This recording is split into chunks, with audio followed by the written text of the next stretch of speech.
Hello, this is Brian Snyder, and I am back with the Adams Falls picture that we worked on in part one and the Adobe RAW converter.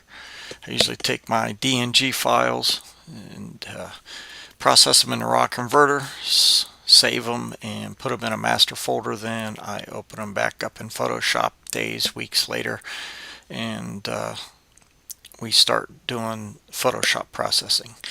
Typically in here I will copy my layer by pressing Control J or on a Windows or Command J, I believe, on a Mac. I relabel that layer as retouch, and then I will use the clone tool or the healing brush to clone out things. I don't go overboard. I don't take out a lot of stuff. I try not to change the way the picture looks. In that way, what I do is take out things like this white spot here and just, sometimes censor dust, and occasionally I'll take a bird out in the sky if I don't think it adds to the picture or anything. So in this case, I'm taking out some things. Some of these are rocks, some of it's lichen. If the lichen's off by itself in a dark area, or at least some of these stones. Now on this rock I could go overboard because there's a lot of stones throughout the dark rock. But anyway, so that's kind of what I do, removing things. I usually start either top or bottom corner, left or right, and then I scroll either up or down or across and start looking for this stuff. I blow it up to 100%. Because when I print a picture, it looks like what my picture does at 100% with detail and stuff. So if you're just if you are just putting it on the internet, on Facebook or something, you can get by sometimes with missing stuff. But when you're going to print it as a print to sell or to display or something, you got to be a lot pickier about what you take out and leave in pictures, blemishes, spots, things like that, censor spots and stuff. So basically we're going around taking out things like that when you back out of it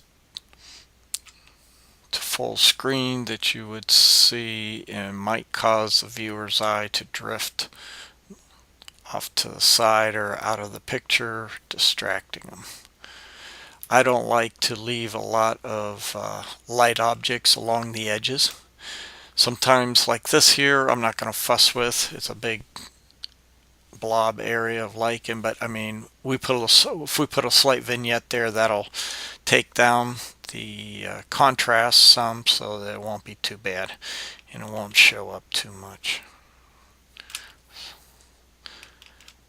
to distract people. Let's see what we can do here. This is kind of out in the middle of nowhere by itself. As you can see, there's some little white specks. Let's move on over here, like this spot by itself. Let's see if we can remove. And it's kind of a personal choice. Not everybody has to know these. I'm going to leave because there's a cluster. So in here in this real dark area, that can be distracting at times. In real dark areas, it's worse than the medium dark areas. Here's a shiny spot on a rock. We'll see what we can do. Didn't patch it too bad. Sometimes it could be bird droppings or something too. In this case, a lot of it's little white light pebbles in the rock.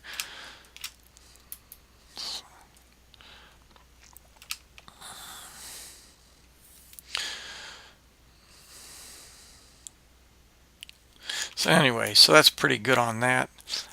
Usually then we back out like this, take a good look around the edges and everywhere. Usually at this point I'll hit Control S on Windows and I think Command S on Mac to save it. That way if I make a mistake on down in my processing in Photoshop, then I can go back to this point and it's already saved. I don't have to go in and take those little details out. So The next step is I want to take us into Nik Software Viveza, and we're going to see if we can tone down this shiny rock right here just a little bit, trying so that maybe it won't be as distracting in the picture. When Viveza first comes up, it's in a small screen.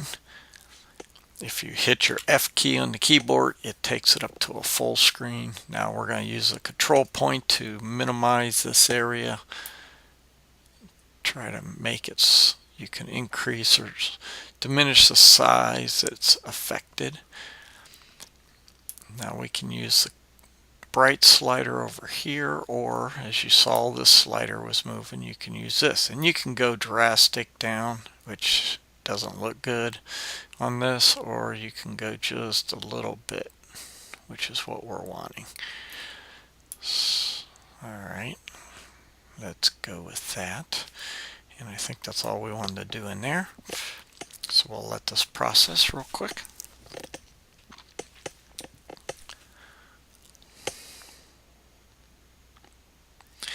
Next, we're going to go to the filter, back up to the filter menu and go to Nik and take it into the Color Effects Pro to do a little tonal touch up and put a little vignette around it.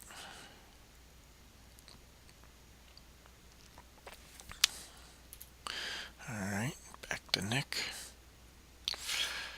This will take a few minutes to open up.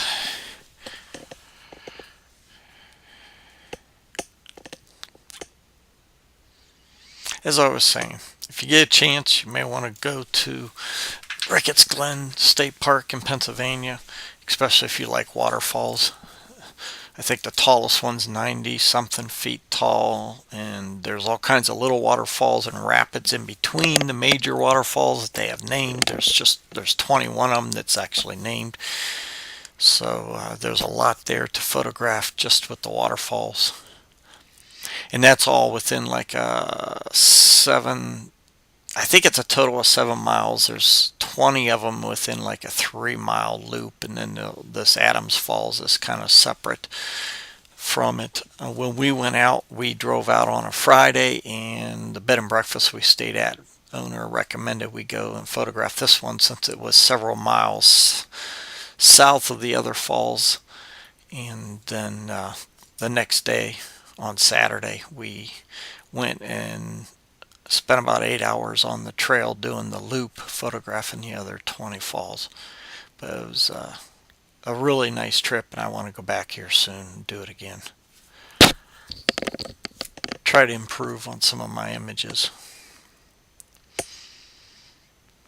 For me in Ohio, it's about a 4.5, I think, or 5-hour trip to get out there.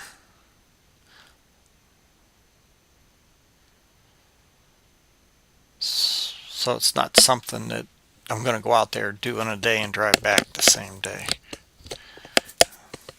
Okay, we're opened up, and we've got our tonality contrast that opened up to. So let's check our highlights and see how we want to take care of them. That's a little too hot on the white. Let's take it down some, the midtones. I don't know if you can see the difference. The more I bring it up, the more contrast there is in the midtones.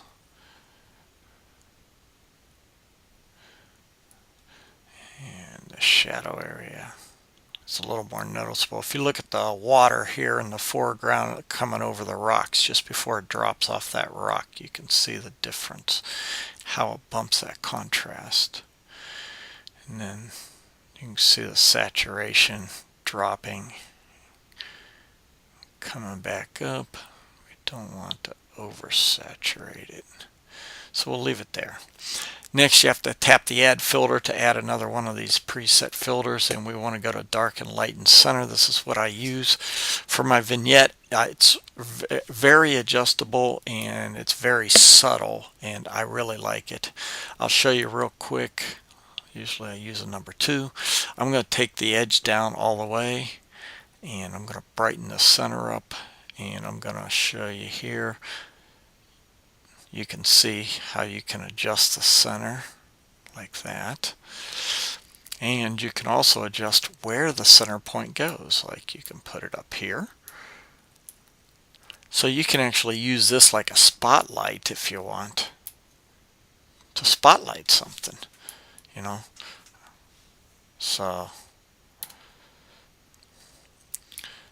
anyways, we're going to stick it in the center. And we're going to open this wide up as big as can be. Let's bring this down because I don't want it too bright. I do want it some bright, and we don't want it too dark on the edges. We want a little dark, but I want it to look fairly natural, like a natural vignette, just to direct the eye more to the center. So you can see before and after. Before and after. And I think we'll take it into Photoshop and we'll burn these in a little bit there. Actually, bring the whites back on it. So we'll open up a Photoshop now, and then we'll do some dodging and burning, and I'll bring the whites back a little bit on that water down there, just so it's a little bit brighter. I have my dodge and burn built as an action. In another tutorial I'll do and post sometime next year or sometime down the road. I will post on how to create that action. Basically, it creates a layer at a 50% gray, and I believe it changes the opacity to multiply, if I'm correct. And then you use your brush tool on black or white. Black will darken things when you brush over it, and white will lighten things. Usually you change your opacity and set it anywhere from 10, 15, 20, maybe 30%. You don't want to do 100%. That way you can slowly layer the dodge and the burn and do it subtle, so that it doesn't look too dramatic and too noticeable. You want it to where nobody can tell you did it.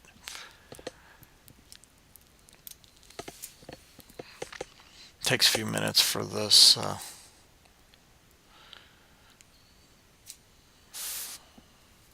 to come back into Photoshop. Okay, we're ready. So let's go to my actions panel, dodge and burn.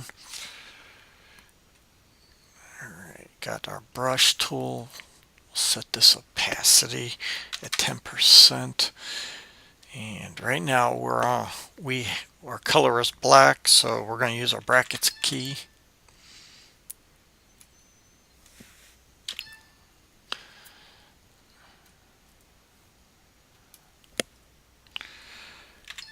Alright, let's see here.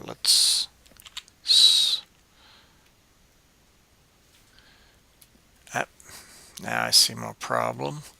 That's a problem you might run into. If you change this and you just leave it like that highlighted, it won't let you. You got to hit the enter key. You hit the enter key, make sure you tap on that layer, and then your brackets key will decrease. I was having a problem there where I forgot to hit enter.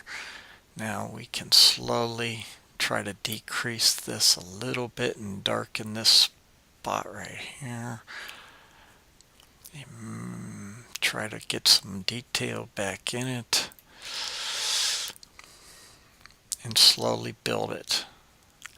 Alright, now if you hit your X key on your keyboard, that switched our colors to white. And what I want to do is brighten this up down here a little bit. We added that vignette effect, which darkened the corner down there and darkened it a little bit, and I want this to be fairly light and white, showing the water coming over this little rock as it little falls. So we'll build this up slowly. And the other thing is, let's lead the eye down through here just a little bit with that little bit of water there. So That looks pretty good. Let's do a little bit. We're going to do the same type of thing with our Sharpen. We hit the Sharpen action that I created. Now I have a black filter mask or mask already put in there. When it finishes the action, now I just take my white brush and I can brush in where I want to sharpen. What we'll do is we'll do 100% where I want to sharpen. Let's hit the enter key and then let's run this over some of this water here to sharpen it up some. Now it's probably going to be too sharp, okay? But we can lower that opacity of that down a little bit, some with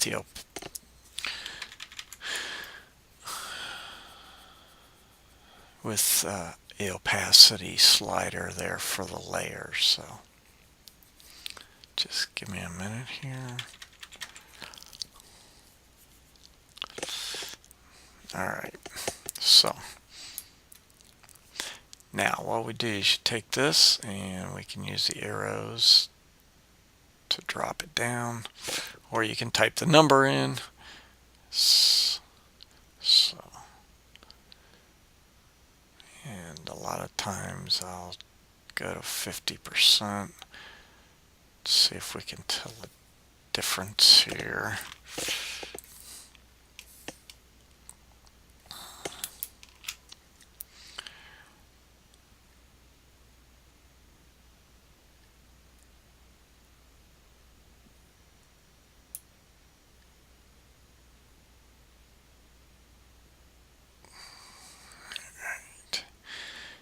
Very subtle, it's hard to see. Let's set this about 50%, 51%. And at that point, I'm pretty much done with the picture. I would hit Control Save at this point to save the PDF. And at this point, I might also run my action that I have for web use where it'll actually go ahead and resize it, set it to an 8-bit and resize it for me. And then usually at that point, because that's for web use and on the internet for blogs and that, and then I will hit my copyright, resize my copyright a little bit, and we would be all done. So that's pretty much how I process this image here. Some images take more work, some of them take a little more contrast and some other layers, but that's pretty much how I do most of my my pictures. I try to keep as true as possible. Just I play with the contrast, a little bit of saturation, and everything. So thank you for watching my video, and hopefully you'll check out some of my other blogs at briansnyderphotography.com. Be sure to leave a comment if you want, either here at YouTube or on my blog where you find this video. You can also subscribe to my newsletter. I put out once a month right now. And so hopefully you all have a good day.